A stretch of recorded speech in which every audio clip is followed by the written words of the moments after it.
Hello, ladies and gentlemen. Good afternoon. Welcome to the CCG Global Dialogue. Today we are very lucky to have invited Dr. Justin Vaïsse, the founder and the Director General of Paris Peace Forum, to join our CCG Global Dialogue to discuss the topic of Paris Peace Forum and the quest for global governance. Dr. Justin Vaïsse was the head of the Center for Analysis, Planning and Strategy at the French Ministry of Foreign Affairs. He also served as the Director of Research at the Brookings Institution in Washington, D.C. With a focus on transatlantic relations and European foreign policy, Dr. Justin Vaïsse is a historian specialized in international relations and American foreign affairs. He also has written and co-authored numerous books translated in multiple languages. He has held teaching positions at Paris School of International Affairs of Sciences Po and the School of Advanced International Studies of Johns Hopkins University. He founded the Paris Peace Forum in 2018. The Paris Peace Forum hosts an annual gathering of world leaders and heads of international organizations, as well as leaders from civil society and the private sectors and thousands of individuals from around the globe, on creating forms of collective actions. The Paris Peace Forum completes the existing world agenda of multilateral gathering by creating a specific event for global governance issues. Thanks to the sincere invitation from Dr. Justin Vaïsse, CCG participated in all the sessions of Paris Peace Forum since its founded. Dr. Huiyao Wang of Center for China and Globalization, the founder, is the steering committee member of this forum. We are very honored to keep contributing to the agendas convened at the Paris Peace Forum. At the first forum, CCG's proposal to found the Alliance of Global Talent Organization and Digital 50, an organization for cross-border e-commerce, were selected to the final initiatives of this forum. During the second Paris Peace Forum in 2019, CCG successfully held its submission themed with the brain drain, making better use of the world's talent. CCG's cooperation with the Paris Peace Forum has been very fruitful. The Alliance of Global Talent Organization, or AGTO, was launched at the third Paris Peace Forum in 2020. We also discussed the issues on global governance and initiated cooperation and digital regulation between China and the US and the EU in the following annual forums. At the fifth forum in 2022, I also participated only the submission on the topic of the conflict of global initiatives and the influence to multilateral cooperation. For the past 5 years, CCG was fortunate to join the Paris Peace Forum, which is always inclusive and solution-oriented. It is a valuable platform displaying concrete and efficient solutions to global challenges. We are looking forward to further cooperate with the forum and with Dr. Justin Vaïsse himself. Now, I would like to hand over the floor to Dr. Justin Vaïsse. It's your turn to deliver a keynote speech. Dr. Justin Vaïsse, it's your turn.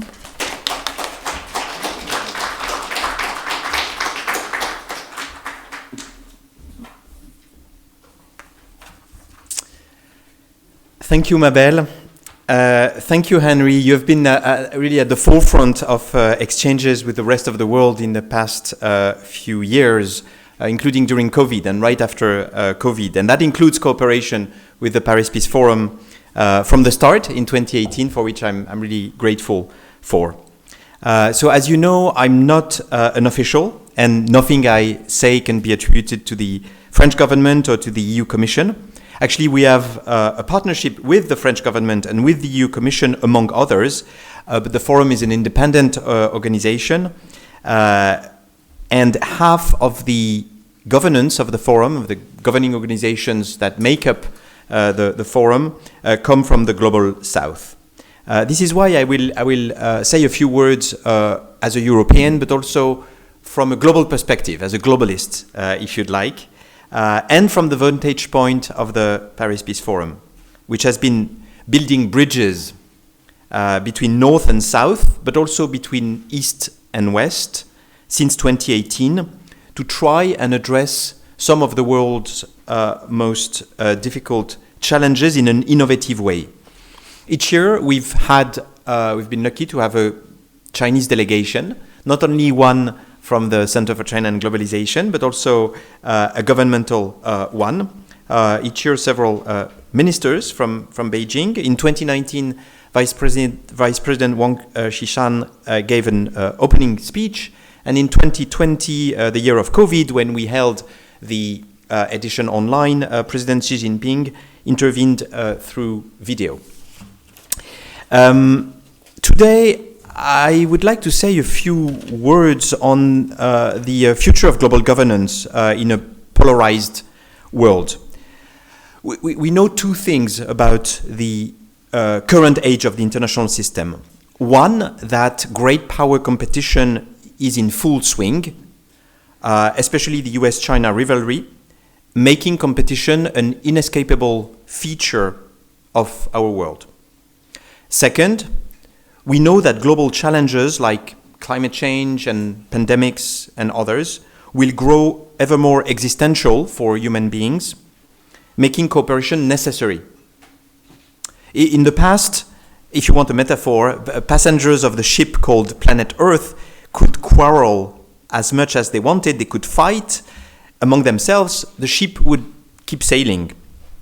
But with climate change, disappearing biodiversity, dangerous pandemics, and the perils of technology, passengers just can't ignore the icebergs and the storms coming, and they need to face them together one way or the other. So the question is, how do we combine, how do we articulate competition with cooperation, the inevitable with the necessary? Let me jump to conclusions, so you don't have to listen to the whole speech.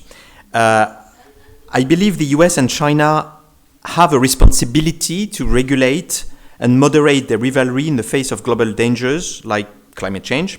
And I believe Europe has a responsibility to push in that direction and lead in offering initiatives and solutions for the global public good.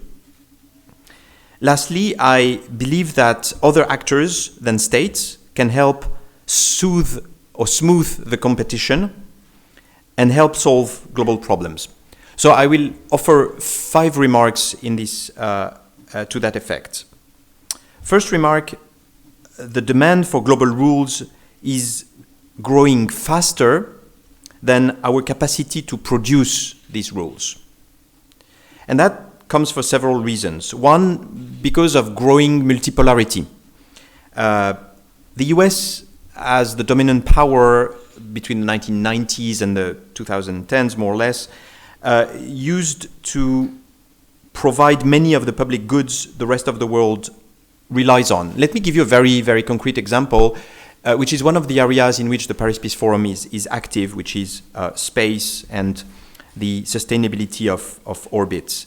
So what happens when a satellite from China or from Egypt or from France or from the US is on a collision course with another one, and as you know, there are more and more satellites and more debris, especially in the low Earth orbit, so there's danger, and there's no space traffic. So it's not like in the street or even like in the air. No one regulates that. So it's a common space, a global common that all humans are using, or at least the spacefaring nations, but that is not regulated. And so what happens when there's a danger of collision is that the 18th Squadron in the US of NORAD sends a collision data message to the owner of the satellite that is in danger in order for that owner of the satellite to either move the satellite or delay it or take any other evasion measure. That can be confirmed by national means. For China or for the EU, for example, has means to be aware of collisions, but basically that service is still pretty much provided by the US. So that example means that because we have an increasing situation of multipolarity, not unipolarity, the US will not keep providing that for the rest of the world for much longer, because it was its interest before, when it was very dominant and when there were not so many objects in space. But right now, because many other nations have grown, starting with China, probably it won't do that. So that's one of the reasons why we need more rules. We need to decide how we administer space traffic and how we make sure that we can enjoy the benefits of space through satellites without having collisions threatening that. A second reason of our big need for rules is technology. Because technology is advancing fast and faster than at any other moment in history, it opens up many questions, and as usual, man creates technology and then we have to regulate it, but regulation only comes afterwards. And so we'll have to agree on a number of things in the digital space, in the space domain, also in biotechnologies, and in a number of other domains where we'll need more rules. Third reason is because of the degradation of the planet. As we all know, what the situation is for climate change and the very clear risk of overshooting 1.5, which is pretty much a certainty at this point, and also the disappearance of biodiversity, which is threatening in many other ways. So here, again, we need rules. But of course, the difficulty is agreeing on these rules. I remember about 10 years ago when the EU tried to put in place a system of taxation of emissions for aviation, for planes. You may know that among the different industries or domains that emit CO2, aviation and the maritime industry, ship transportation, are not taxed, which is very shocking because obviously generally people taking planes have the means to pay taxes on the CO2 they emit, but they're not taxed because that comes from a long-standing arrangement among nations. So about 10 years back, the EU tried to put in place a plan to tax emissions coming from flights, but it was rebuffed by the US, China, and India in particular, that threatened to stop buying Airbus planes, and so the EU folded its plans, and aviation is still not taxed in any way, which indeed is a problem. So that was just one example illustrating the fact that we need rules, and we need common rules if we are to address these challenges. And the last reason, I think, is that people demand it. That is to say, people are very much aware of these global challenges, and they're asking for rules. And most of the time, national governments cannot provide these rules because these are global problems that ignore borders, and so you need some kind of international coordination to put in place those rules. And there's a sort of a gap that the people can't just address themselves to their government, but there needs to be some kind of cooperation. So first remark, we need more and more rules to manage that international system, but we have limited capacity to do so. Second remark, competition, including US-China competition, can be good sometimes for the world if it's kept in check. So when you think about competition, it's not altogether bad, right? So if you think of the Cold War, for example, the Cold War prompted the US and Russia and China and Europeans and others to compete, for example, on space issues or on technological process, on the digital domain, etc. The Cold War was pretty much one of the motives behind the technological advances that we've known. I mean, the race to the moon is a good example of that, and it produced good things for the world. So competition can be good. Let me give you a more recent example, solar panels. You may be familiar with the story of solar panels, especially for us Europeans, where we were overtaken by Chinese production of solar panels, etc. But at the end of the day, the large, massive production of cheap solar panels is good for the world, right? So because what we need is to decrease the emissions of CO2 that we have. And so I would say by whichever means, obviously I would have preferred Europe to be able to produce more of them, especially its own. That's not how it happened, but Europe now is trying to compete. And so I think in this example, again, competition is good. A third example is on infrastructure in the developing world and debt. So here again, it's good if it's additional, not just a zero-sum game, but obviously there are limits to that. So one of the big challenges of today is making sure that we have an international financial architecture that allows developing countries to access liquidity, to finance their quest for the SDGs, and also to ensure that they can make their green transition. Development for them more generally comes before the green transition, but the two are linked. And interestingly, it was in 2015 that the world gave itself two sets of rules, or two agendas, I would say, 3 months apart. One was in September 2015 with the SDGs at the UN, and the second set of rules was with the Paris Agreement in December for the climate goals, including the 1.5 goal. And so the question now is how we reconcile them and how we make it so that China, the US, Europe, and others can cooperate in providing sufficient financial resource for these countries, not only for their development and getting out of poverty, etc., but also for their climate transition. Interestingly, President Macron has convened a summit in June, on June 22nd and 23, called Summit for a New Financial Pact, that will be, I think, very much attended, and where China is expected, among others. And the reason is China has been going outside of its borders quite a bit in the past 30 years, has been building infrastructure, has been lending money to many of these countries, and so China needs to be part of that solution or that reform of international financial flows to make sure that these countries have either resolution of their debt when they're in distress, when they are in a crisis, and that on the sort of longer term they're able to finance themselves and finance their transition. And so there are many things that should be done, but the issue of debt is one where China is now a big player, and here again the sort of virtuous circle of competition needs to prevail, and not the vicious circle here. One last example of how competition can be good. Critical minerals.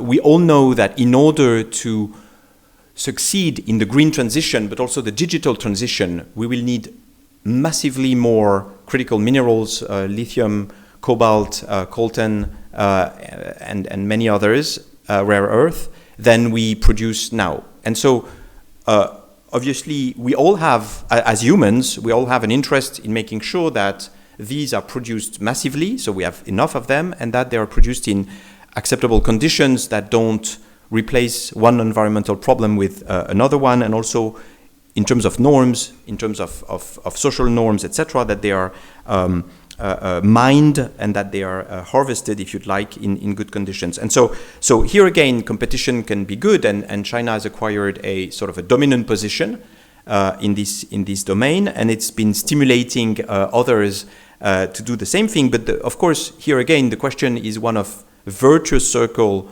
rather than a vicious circle. If that competition pushes us to adopt higher standards in terms of making sure that, for example, when we have mines in Africa or in South Asia or in Latin America, that we have standards, that we do transformation there in these countries, that they are able to get their fair share of the minerals that are extracted from their own territories.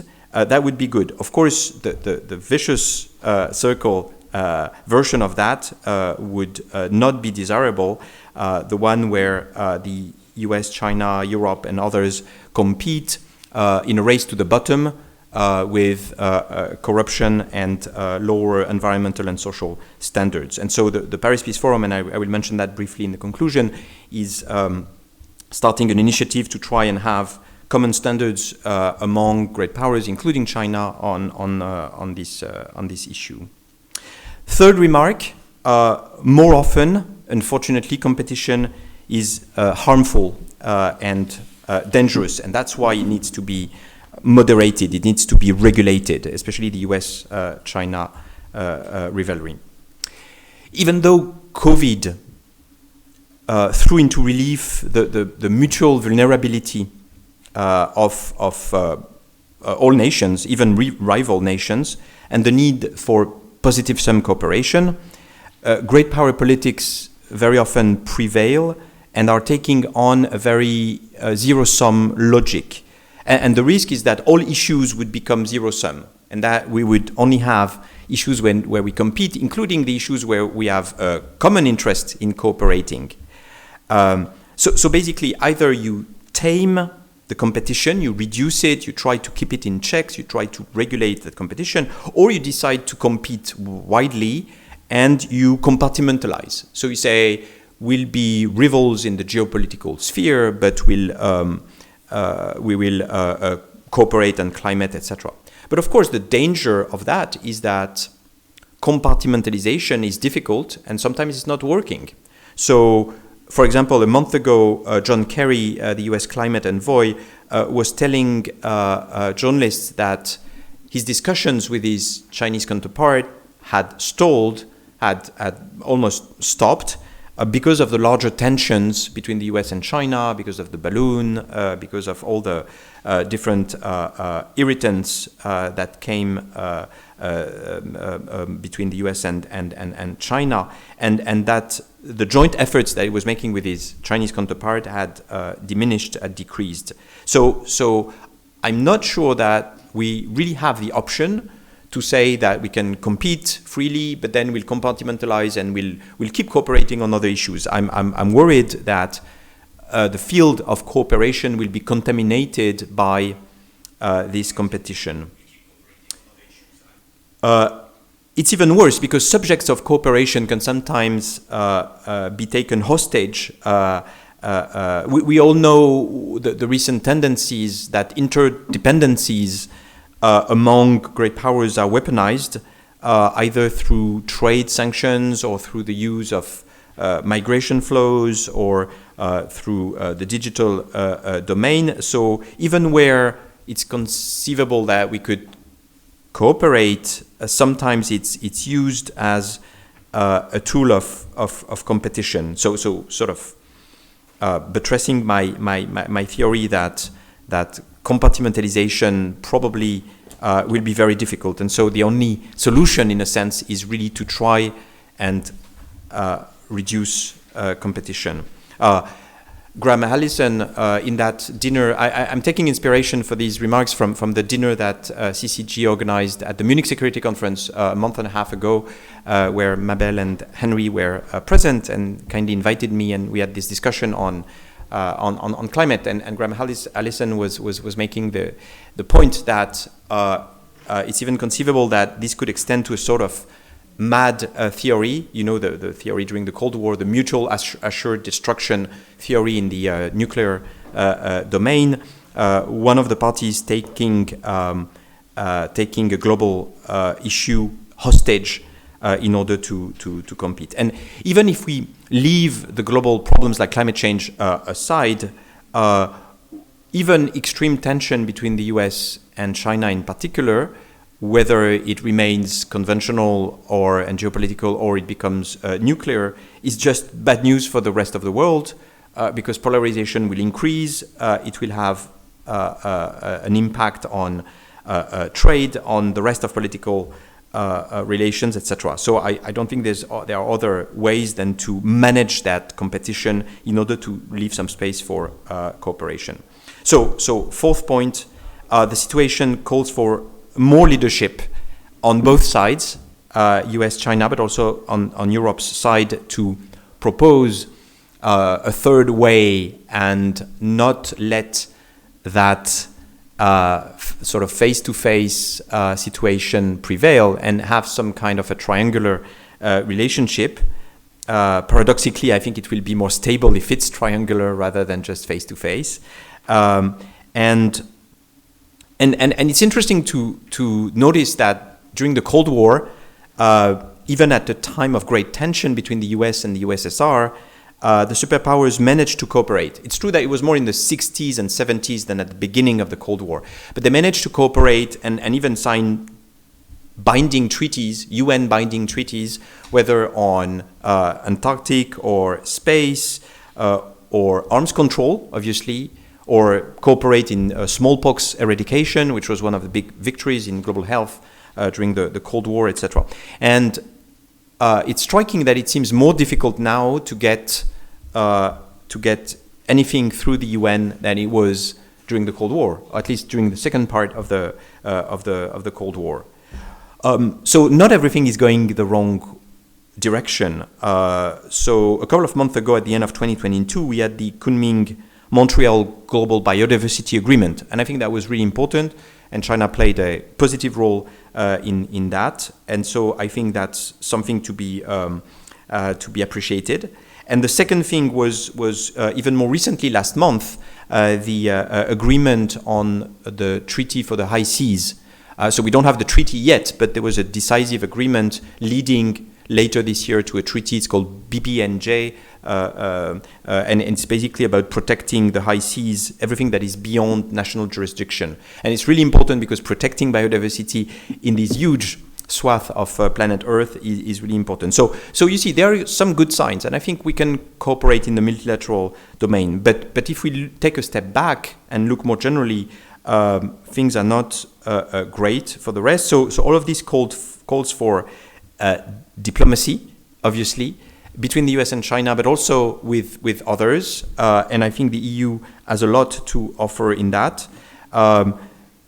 What President of the EU Commission, Ursula von der Leyen, called diplomatic de-risking rather than decoupling. And I think that's a much more promising route than decoupling, which will necessarily harden lines between the powers, and second, that calls for a reinforcement of the UN and playing the full game of multilateralism. That is to say, binding rules and cooperating on these binding rules. But I think that's not enough, and that leads me to my final point, my fifth point, which is about the Paris Peace Forum, because that's the title of my talk, and that's what we're doing, and I want to talk a bit about it. I think that other forms of cooperation are necessary.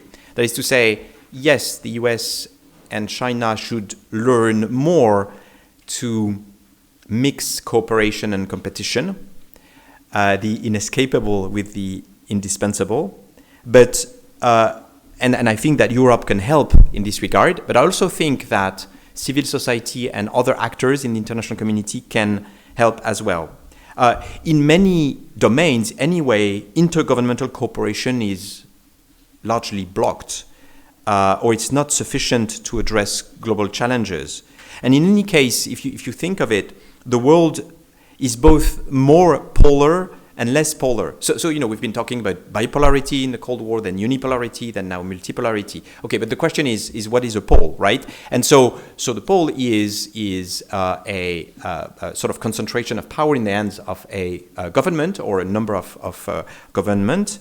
And so, yes, governments have been taking on more importance during COVID because of rising tensions, etc. All of this reinforces the traditional nation state. That's the whole story of Europe between the 15th, 16th, and 20th century. And the competition among European powers during that period obviously led to European advances in weaponry, technology, economy, etc. So you see, competition was both good and bad. But my point is, yes, we see more importance for governments now that we have more polarization, but also less. And if you look at many domains, you'll see that there are other forces. So let's take in technology in general, we see that in the 20th century, very often technology would be coming from the state. I think nuclear technology, for example, was largely developed by governments and was harnessed by governmental institutions, labs, research apparatus, etc. But if you think of the digital domain that has increased considerably in the last 30 to 40 years, it's largely in the hands of the private industry. And so it's not exactly the same thing. And same you could say for biotechnologies and other aspects of technology that are largely in private hands.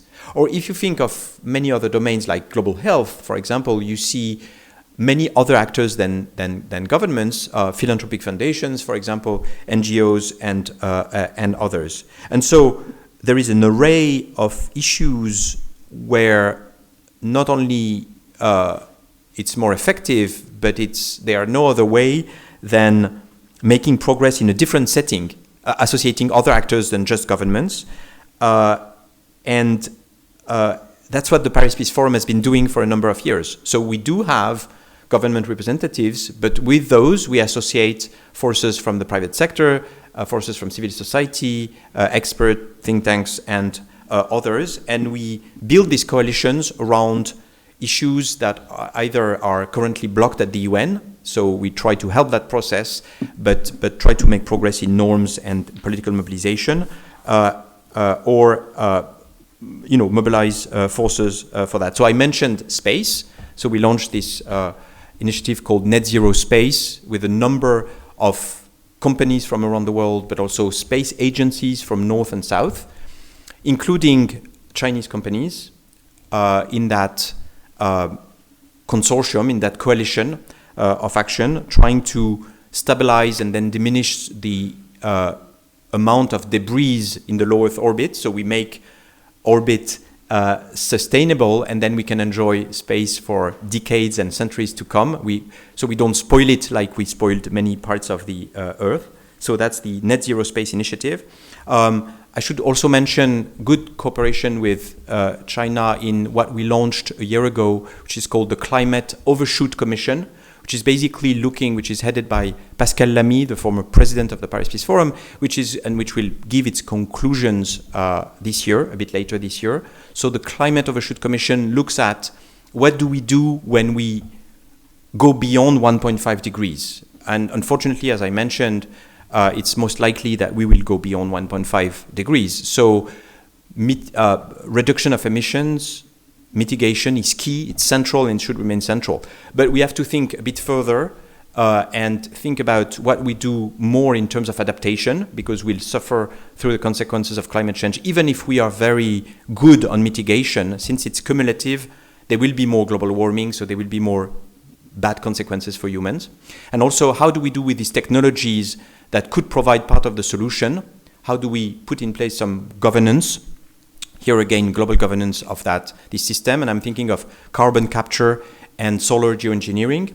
So pretty controversial technologies, but that need to be discussed among all nations and among all actors. So that's what the Climate Overshoot Commission, made up of 15 commissioners, including a Chinese commissioner, and mostly from the Global South, is working on. One last example, I quickly mentioned it earlier, is on critical minerals, where the forum has launched a call to action, pretty much along the lines that I was describing earlier. That is to say, we know we need these minerals in great quantities to ensure the green transition and the digital transition, but we need to make sure that competition, here again, doesn't block or hinder this production, and that we do it in conditions that are socially, environmentally, and I would say geopolitically acceptable to all. And so that's one of the reasons why I came to China on the occasion of President Macron and President van der Leyen's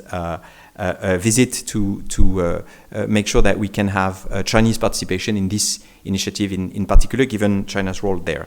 So I'll stop here. Sorry, I've been a bit too long, but I hope we can start from there to discuss. Thank you.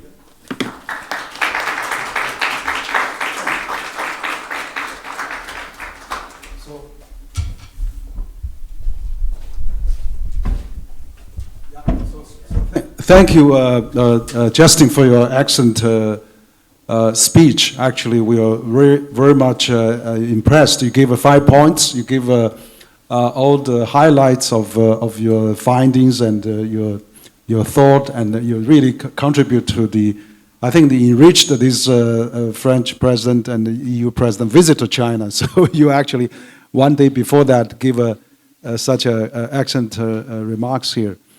So we've been really benefiting a lot, and I would like to first also once again introduce Dr. Vaïsse, because he's the founder of the Paris Peace Forum, and we know that Paris Peace Forum is really the leading forum on globalization that established 5 years ago, and Justin was the brain behind that peace forum, and is really now it has a huge global impact. I also remember, vividly on the 2019 that actually President Xi went to Paris, and actually you are instrumental in bringing together President Macron, Chancellor Angela Merkel, and President Wang to have a global governance summit at Paris. So very impressive. Thank you for that. So I think that you gave a very good talk just now about how we can safeguard multilateralism, and you talk about how we can really have a healthy competition, but also avoid bad the negative competition. So those are really great points, and also increase the cooperation as much as we can. So I would like to maybe start with. I know that you come today with a big flight, a lot of journalists and a lot of business and NGOs accompanying Macron's visit. So what do you think of the significance of Macron's visit with EU President von der Leyen this time? And after recently, we just had a Spanish Prime Minister visit last week. We had a number of visits. China has had a China Development Forum, and China also has finished the Boao Forum. China is in the open mode, and so we are very thankful for the President Macron's visit and EU President von der Leyen visit. So maybe tell us a bit about what you see and what you hear, and now you're just coming out of the airport. So we are very grateful. I mean, we have so many people really looking forward to your thought sharing. So maybe we'll start with your thinking about your. This is again maybe several years before you come back to China, and so love to hear from you. Sure, and actually that's pretty much the. That would be pretty much my first remark, which is that this trip by Macron von der Leyen really is the first large visit after COVID. And I think that's really important because direct contact, direct conversation between Europe and China, between France and China in particular, really is important. To that, I would add the importance of people-to-people contact. So you've been a pioneer in that after COVID, or towards the end of the COVID period. But I think it's really important that in order to do what I was calling for earlier, that is taming competition and making sure that there's still understanding, I do believe in people-to-people contact. They won't solve everything. They've never stopped wars from being fought, but they help. And so I think that's really important. First time I visited China was a long time ago, like a quarter of a century ago, in the late 1990s. And I remember taking the train and buses, etc., as a backpacker, right, as a tourist. And I think that's an experience that people should be able to keep doing.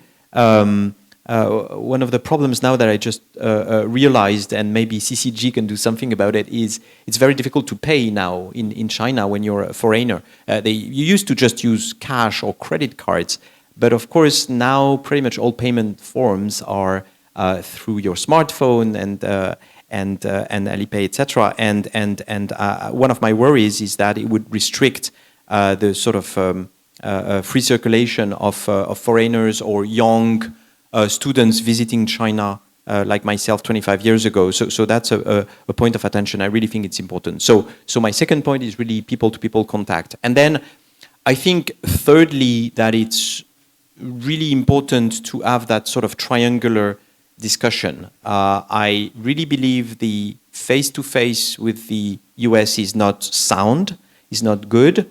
I know the US pretty well. I'm an historian of US foreign policy, and there is a tendency in Washington to have strong swings of mood. And right now the mood is pretty much anti-China, and it's pretty much bipartisan. And that's one of the few things that Republicans and Democrats can agree on now. So they're very grateful for China because at least there's a dose of bipartisanship on that issue. But joke aside, and it's not really a good matter to joke about, but joke aside, I think we should be very careful at this moment that things have been sort of degrading recently, that we keep this conversation open. And I think Europe, by having a frank conversation with China, but also with the US, can help in this regard. And last point, probably the fourth and last point, would be that it's important to talk about the things we disagree on. That's part of the competition slash cooperation mix. And I think that the trip, I hope the trip can see progress on how we converge on the issue of the Ukraine war, or actually on Russia's war on Ukraine, to be more precise. And that's an important issue, which is at the of course at the top of the diplomatic agenda.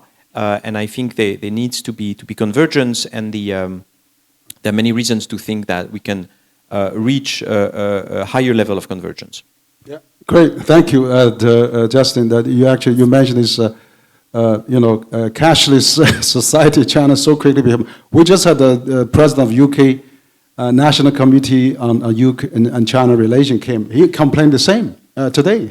So that's a good point. But again, I think this trilateral point is really good. I mean, I think EU now is playing an enormous role, and I was actually even mentioned some time ago. I think we should have this G3 to talk, and French and the EU play such an important role in terms of mitigated relations, tensions between US and China, for example. So I think that is really important. And now that we have this Russian-Ukraine conflict, and I remember last time when Chancellor Scholz they had a common understanding that China and Germany said no nuclear war should be fought. Mm-hmm. So that's a very strong message. And so I hope that this time President Macron and von der Leyen come, and President von der Leyen, we can, maybe we have more mutual understanding of each other's position, and then so that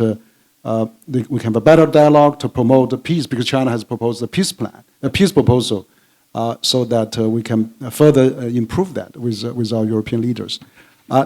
Now, this time I also noticed that Macron has brought a very large business delegation. Mm-hmm. There's about 60 business people travel with him, and he's not only going to be in Beijing, he's also traveling to Guangzhou. Last time, 2019, he went to Shanghai Import Expo. Yep. That was the Changjiang River Delta. Now he goes to Pearl River Delta, Great Bay Area. So you see the economic cooperation also. Now it's getting between China and French company and EU company. So there could be more potential there. So Airbus and many companies from EU are in Beijing. So what do you think about the business economic ties? So I think 2 points probably. One is that it's definitely very important, not just for the prosperity of both parties, etc., but also for the people-to-people exchange that it creates. That is, business is probably in terms of volumes, the first motive for people-to-people exchanges. And so I think it should be encouraged, and we should work on having as much as possible rules on both sides that are predictable and good. This said, we shouldn't be under the illusion that it's sufficient. I think it helps. It's really important to promote it, but it's not enough. And there needs to be a political and geopolitical discussion at the highest level that makes sure that we cooperate. We have many examples of countries trading massively among one another and still going to war with one another. My continent, Europe, offers several examples, including just before World War I, exchanges between Germany and the UK, for example, or Germany and France, for that matter, really were important. And so it's not enough. Trade by itself doesn't produce peace, but it helps. And so I think these should be sustained and made predictable and more beneficial to all. You mentioned about this global governance. I mean, the deficit, the gap. I mean, we have the global governance is falling behind global practice, and so Paris Peace Forum is actually doing making a lot of difference. You talk about the space, which space governance. I went your event in last November. It's very impressive. There was 10 of 10 table. I was actually with the 10 people from the space industry, astronauts and everybody. There's a lot of debris and how we can have that governance. So for Paris Peace Forum, and very unique, and you got this vertical globalization going on, and so what's your vision on the Paris Peace Forum? One where you were founded, but now reach the next level, and also pushing the global governance for better. I mean, many things that maybe UN and other organizations were not able to achieve. The Paris Peace Forum is really doing great jobs on that. So how do you see the Paris Peace Forum, and we can collaborate in the future? Absolutely. No, I think that's a really important domain. It may seem a bit far away for many of the listeners and people in the room, but I think it's very present. So we depend heavily on satellites for our communications, for our localization, for Earth observation, for weather forecast, for pretty much all of the things that we do.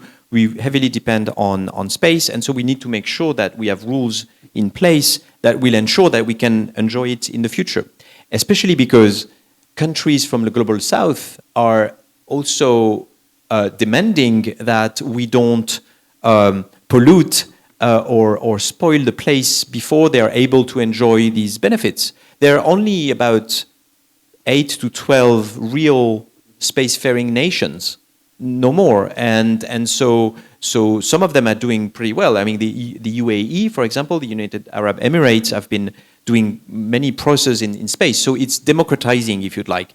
But still, for example, if we have too many debris and constellations in the low Earth orbit, there won't be space for them.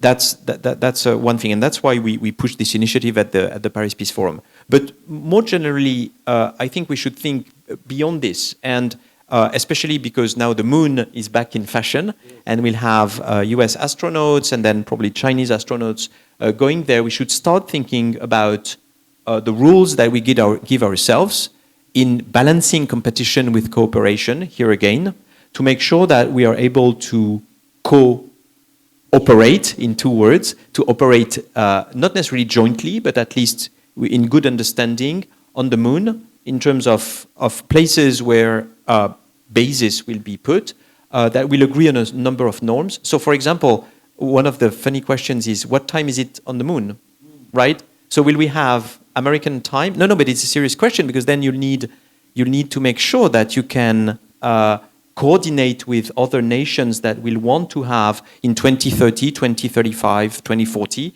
that will want to have a base on the moon. And so they'll need to agree on a few basic things. And for all of these things, I think it calls for renewed cooperation, and we should be very careful and not think that it's science fiction.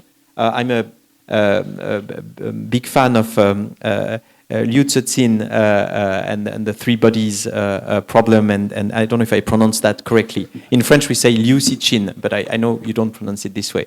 Liu Cixin, if I'm not wrong. And so he asked very good questions about global governance in the trilogy of the problem of the three bodies, which is what do we do vis-a-vis an external threat, and how are humans able to cooperate jointly to answer challenges that are posed to all of them, not just to China, not just to the US, not just to Europe, but to all of them.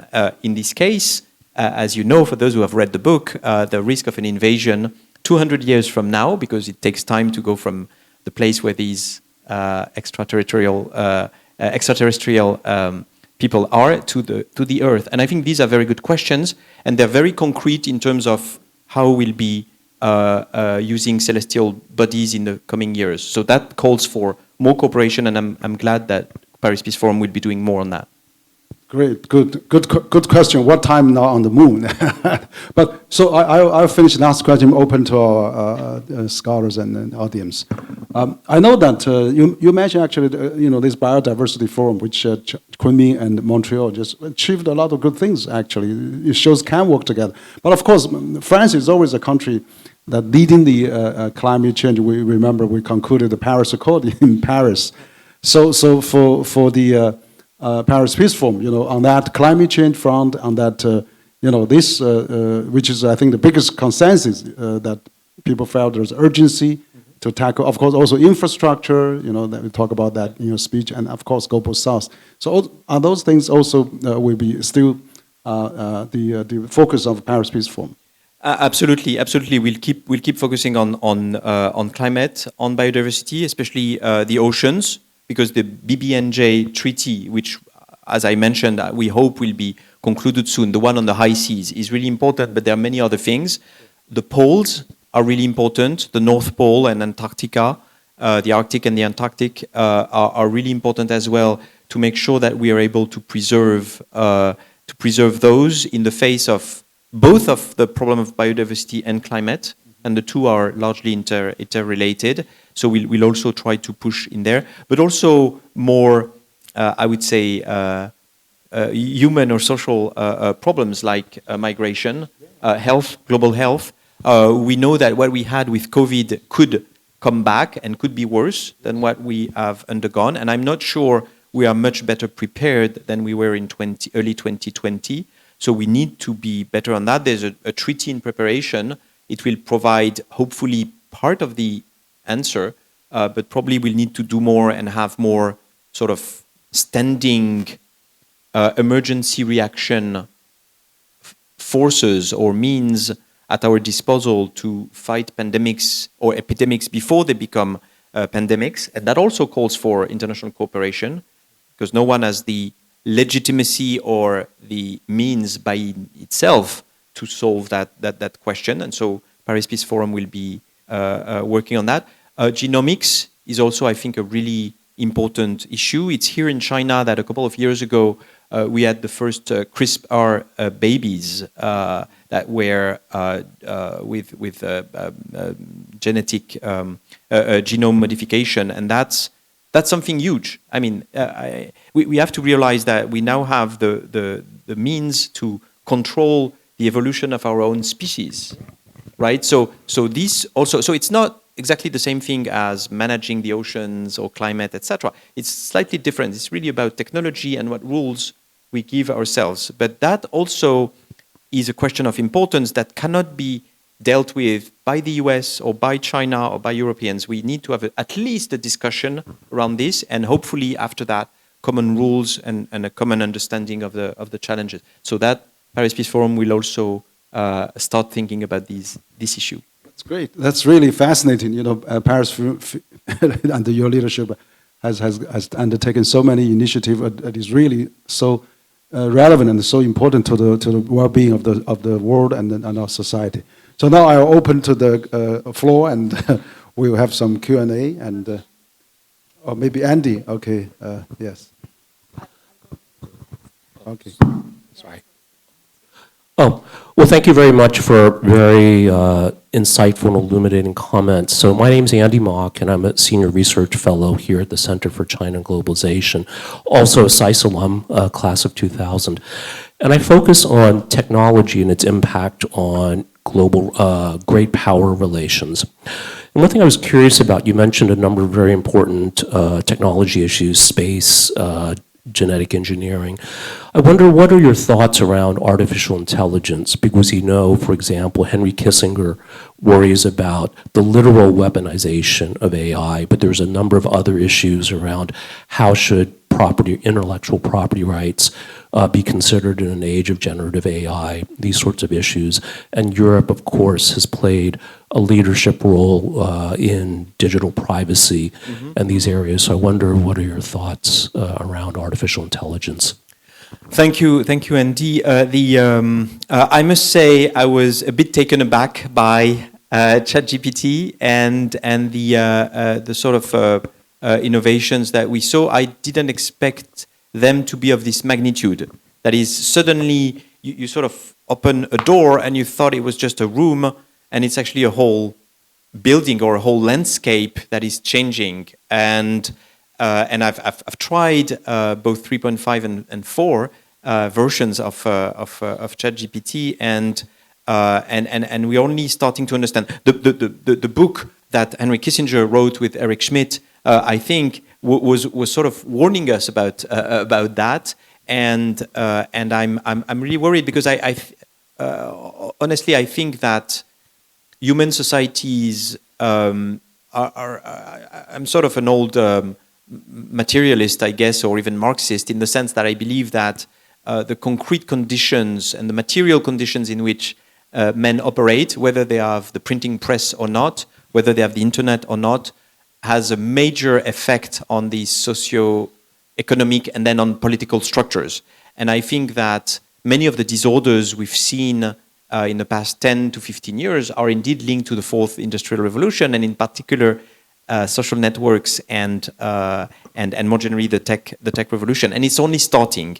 And then when you thought that you had a sort of clear vision of what the social networks, for example, how they can sort of challenge the body politic and the normal functioning of institutions, then suddenly you have ChatGPT and generative AI.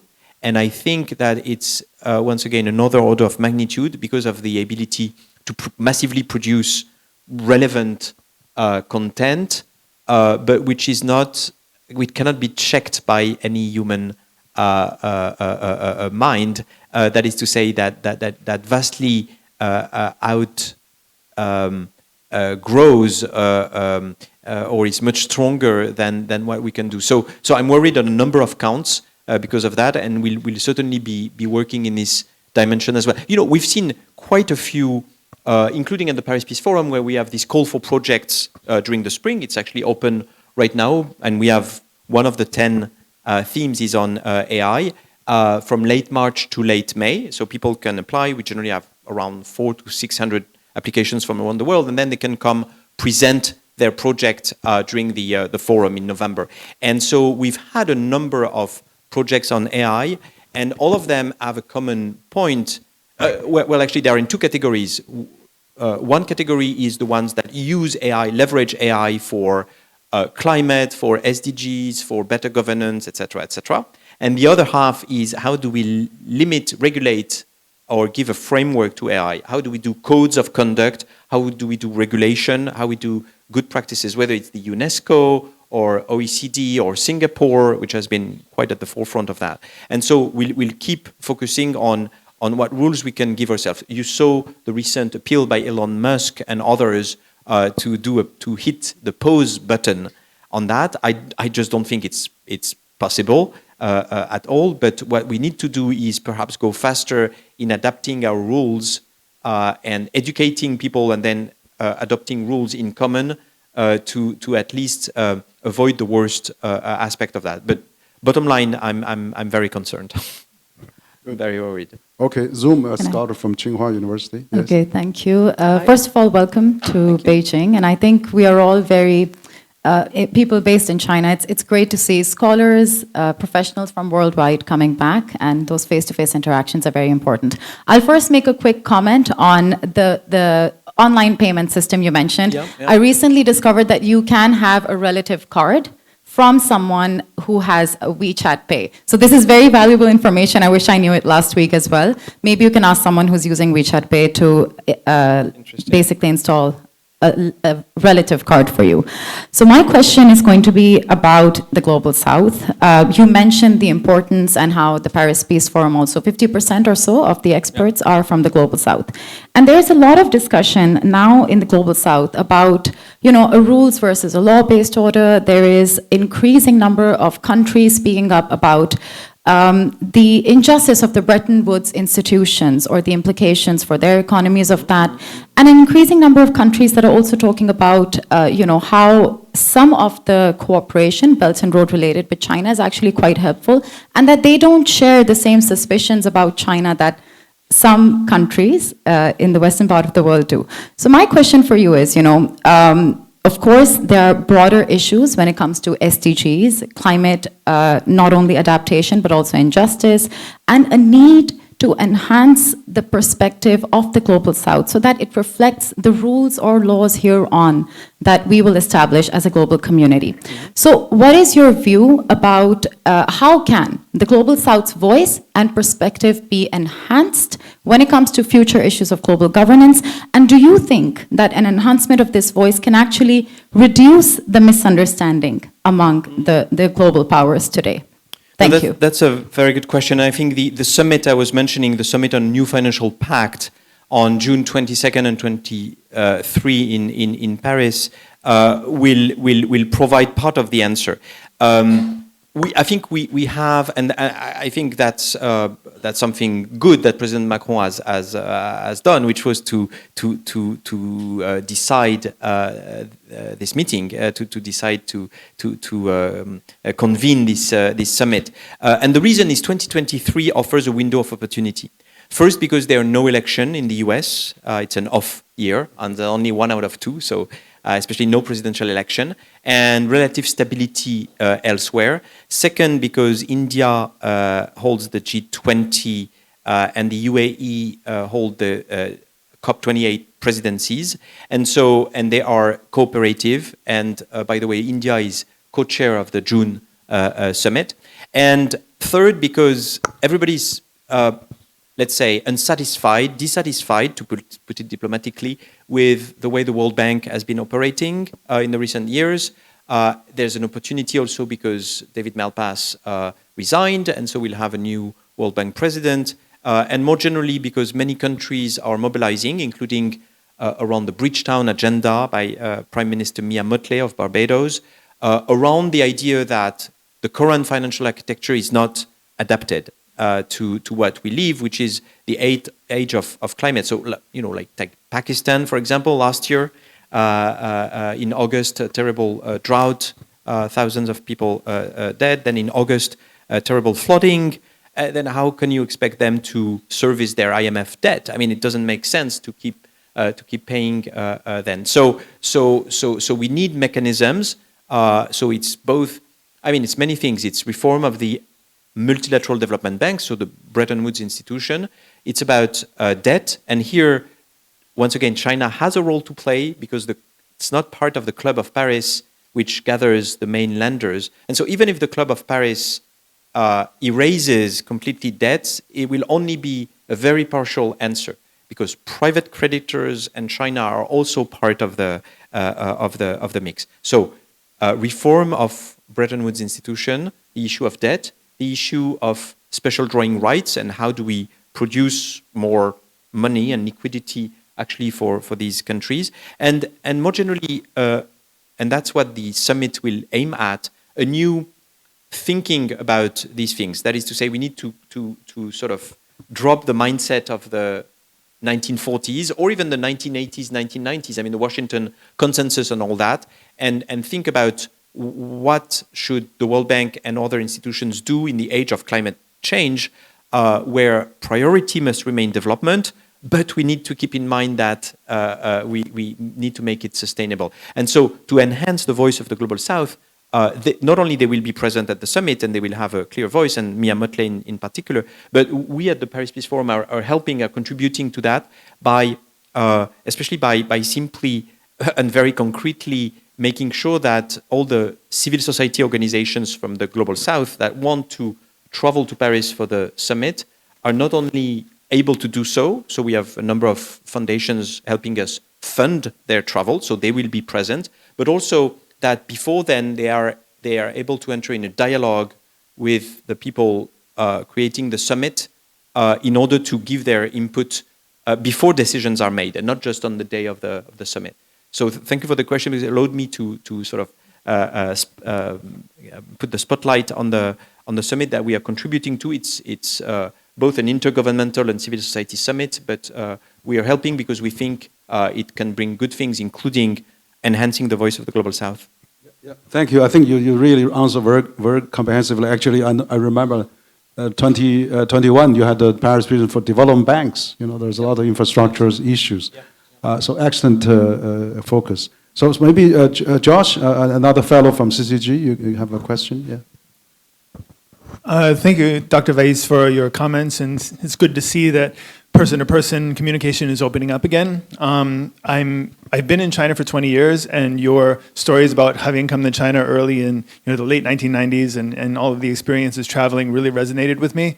And I've heard some of the same comments about people coming to China and having maybe some access issues because of the advances in technology, which for me as a resident of China are very convenient, but maybe for people coming for a temporary period of time or people who are new to China, it's relatively inaccessible. That's one level, and I think that this is something that can be discussed, but I wanted to come actually to a more personal side. I'm originally from the United States. I've made a life here in China, and I feel that there's no animosity. I feel welcome in China, but I do see increasing tensions between our two countries. And in the overall global conversation, people are talking about how the EU, European countries or European organizations can act as a balancing force or a fulcrum in kind of addressing issues that the US and China need to come to agreement on, whether it's climate, whether it's interpersonal exchange, or even more political issues. So I wanted to ask you how you see whether it's the EU or the Paris Peace Forum, as a platform, as a driver of coordination or balancing between China and the US, and what function that can serve, whether it's on a higher level or in terms of practical issues and people-to-people exchange. Yeah, absolutely. No, I really believe in the role of the forum, of the Paris Peace Forum in particular, to bring together East and West, and I want to increase that role because it will be more and more necessary. Keeping our eyes wide open. We do have differences, we do have issues of competition, etc. And I think President von der Leyen's speech on Thursday was clear about that, but it was also meant to signal that if we are able to de-risk this relationship, then we can focus perhaps more easily on cooperation. And so that's what we emphasize in the Paris Peace Forum, including in a discussion with the Global South. And that's really important because, so maybe I was focusing too much on US, China, Europe, triangular, whatever, but of course the rest of the world is here as well. And if we take seriously the fact that it's a more multipolar world, there are other poles beyond these three. There's India, obviously, there are more and more independent-minded nations in the Middle East, and so it's a more complex world, it's a more messy world also. But places like the forum can, by working on very concrete things like space debris, like critical minerals, like cybersecurity and other issues, I think can create consensus, not just among experts.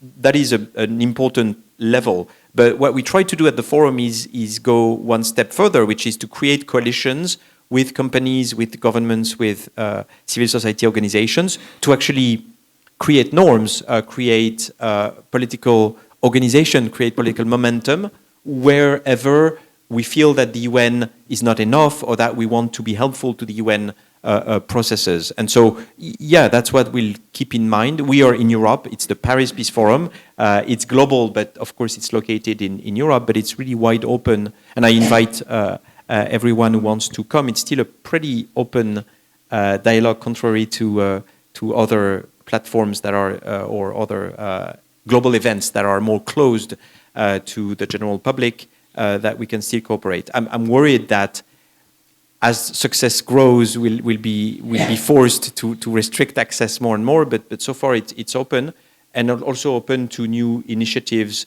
to make sure that we can work on these new domains and meaningfully work, have some impact, not just talk about these things.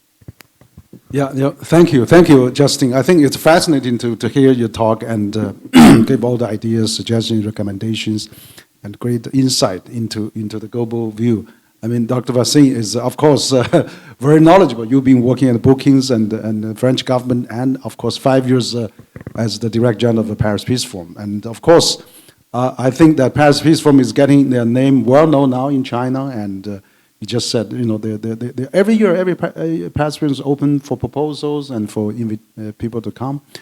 So this time you are accompanying President Macron visit and you know, taking all the time to speak at the CCG. So we feel very you know, grateful and very constructive. I think very useful dialogue. I think this visit by French President Macron and President von der Leyen, it will be really another big a step in the right direction for in improving the China-EU relation, but also stabilizing the world. And I think we digest and we really amplify many of the discussion we had here. So I think we're probably running out of time. I know there's still quite a few reporters. We'll interview you. We'll you know, speak to you after this section. So on behalf of CCG and of course on all the fellows and scholars and audience here, and also all the media, we appreciate you taking time out of the, you know, you're just arriving in China and come to CCG. So we hope that we'll continue to collaborate with Paris Peace Forum, and we'd like to have a Paris Peace come to China to have an event someday. So once again, thank you and appreciate your coming. Thank you. Thank you, Henry. Thank you, Mabel.